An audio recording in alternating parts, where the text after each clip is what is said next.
রাস্তায় অসম্ভব যানজট, তার সঙ্গে আবার দুপা যেতে না যেতেই সিগন্যাল। ঘড়ির কাঁটাও দৌড়াচ্ছে তীর বেগে। স্কুল, কলেজ বা অফিসে পৌঁছতে গিয়ে নাজেহাল অবস্থা হয় অনেকেরই।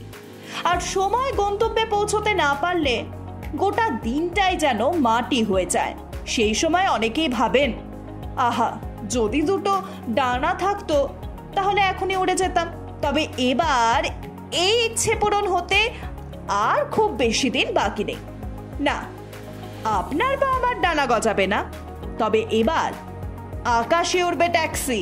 তাহলে একটু খোলসা করেই বলা যাক, সময়ের আগে মানুষকে গন্তব্যে পৌঁছে দিতে অভাবনীয় চিন্তা ভাবনা শুরু করেছে ইন্ডিগো।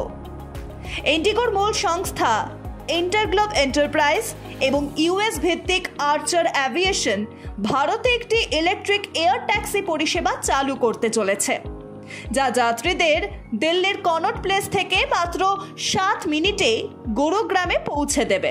এই এয়ার ট্যাক্সিটির নাম দেওয়া হয়েছে মিডনাইট। এর জন্য মাথা পিছু খরচ হতে পারে 2 থেকে 3 হাজার টাকার মধ্যে। আর্চার অ্যাভিয়েশন 200টিরও উড়ন্ত ট্যাক্সি সরবরাহ করবে।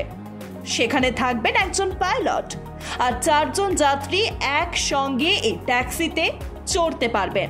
এই ট্যাক্সিতে 6টি ব্যাটারি প্যাক থাকবে, যা 30 থেকে 40 মিনিটের মধ্যে সম্পূর্ণ চার্জ হয়ে যাবে। সব ঠিক থাকলে 2026 সালের মধ্যেই দিল্লির আকাশে দেখা মিলবে এই ট্যাক্সির। Bureau report, Rhythm Bangla.